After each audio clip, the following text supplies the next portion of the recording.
Hello everyone, this is Dr. Roberto D. Pascal Marchi, the Special Contract Associate Professor of our department. He was born in Havana, Cuba, and graduated in chemistry from Havana University. In 1992, he went to University Hospital of Zurich, and in 2010, he came to Japan. From 2012, he joined us. His main contributions to the field is the development of a new functional tomography of the human brain, known as Roberto, low-resolution brain electromagnetic tomography. Using non-invasive measurements of scalp electric potentials, EEG, electroencephalogram, images of electric neuronal activity are computed at very high time resolution. This allows the localization of normal and pathological brain function, and now, more importantly, allows the study of functional connectivity of the brain. The technique has great potential not only in pure research, but also in clinical applications. It is particularly interesting and potentially useful in the study of psychiatric disorders. It is now possible to study how the electrical activity of a patient's brain is different from the normal brain, and how differently is information transmitted between brain areas. This knowledge can improve treatments aimed at normalization brain function in patients. Well, Dr. Roberto, let's start your interview. Thank you for your becoming our colleague. How about our department? I can first say that I am very lucky to be here. The staff in general, the psychiatrists, the psychologists, and in general the whole staff is very dedicated, so tremendously dedicated to work with patients. These are ideal conditions, such a big hospital, many patients, and it's perfect material to start good clinical research. Unfortunately, the number of patients relative to the number of doctors is relatively high, and it makes very difficult this situation for research. This is the part where I hope I can contribute in collaboration with the medical staff. Our department was founded to increase psychiatrists in Shiga Prefecture. How do you work in that point? This is another part of my contribution to the teamwork here, and it is in providing a training course in advanced EEG, electroencephalography. This technique is very old technique. You measure without invasive, very simple on the patient. You measure electrical activity on the surface of the head, but this gives you information about brain function.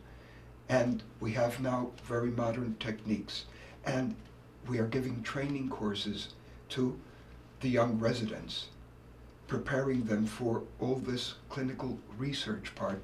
This is going to be the future generation, and probably the best future way in which psychiatry should evolve, should change. How do you feel about our young residents? And my experience with them has been really very, very positive. You are lucky, and I am lucky to have such two, at least, very good students. The young ones, and the ones with a little bit more experience also. They are learning at fantastic speed. They simply are very intelligent, they are very dedicated, that they can combine clinical work with studying and preparing for the research part. They are learning, and it is what's going to be the future generation. You need more psychiatrists, more staff for this tremendously high number of patients. And at the same time, they must learn a little bit new methods to try to improve the therapies and to select the therapies in a more scientific way. That's what the training course, this is one of the training courses they receive, will open their minds and give them new formation. And the students are incredible. You have very good students here. What should we do to achieve our purpose, do you think? Please tell me based on your experience in Cuba and Switzerland. My experience is mostly really in the field of clinical research, not directly in clinics. So it is a little bit hard to tell you, to give you, but definitely the major problem in Japan compared to Europe and USA. Here in Japan, there is too many patients to the number of medical staff. The only way that this can change is giving more time to the psychiatrist, more time with the patient, and more time for the clinical research part. This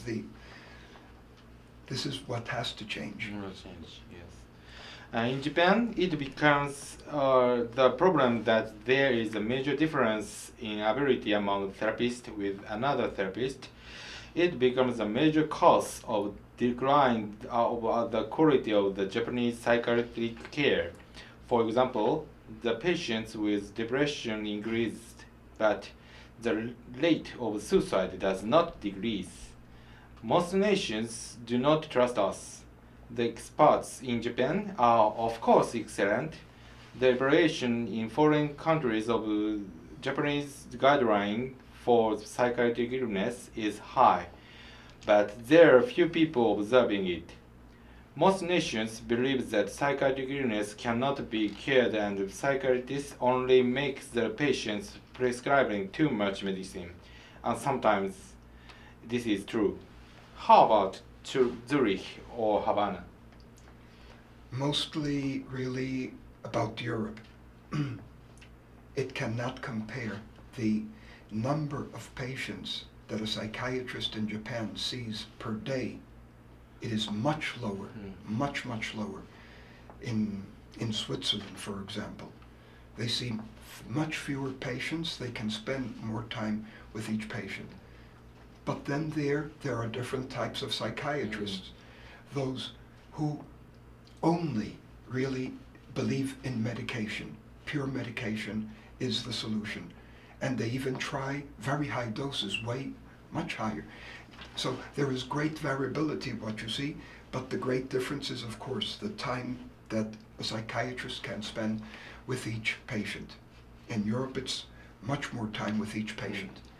And almost, you can find it funny, but if a Swiss psychiatrist you bring to Japan and must see the same number of patients as a Japanese psychiatrist, that Swiss psychiatrist cannot stand the pressure. He will get depressed, he or she will get depressed, he or she will start thinking of suicide. It is very great pressure what you live here. What should we do to change the situation about the Japanese psychiatric care system? It is all around the same problem.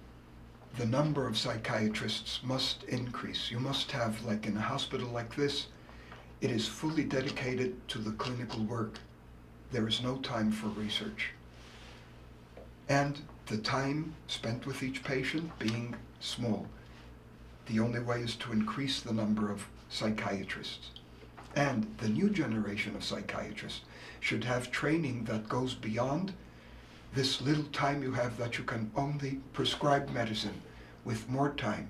Of course, then they have more training. They can try to find other therapies, to dedicate more time to other therapies, and also time to think about how to improve and optimize the therapy for each patient, given time for clinical research. You are a trainer of Dr. Sanada and Dr. Masuda. Do they seem to become the good psychiatrists? I really can only repeat this very important message. They are the perfect example, really, of what you need for the future. And for the near future, you must start now to prepare this future. You need people like them more, that they can have time to train in thinking, studying a little bit more about what happens in the brain. When you go into just routine clinical practice daily, you only really have time for treating each patient, changing the dose, changing medication, and this helps, but it is not optimal. To do it better, they need more time, and they need to understand, study more about brain function. They are ready, these two in particular, Dr. Masuda and Dr.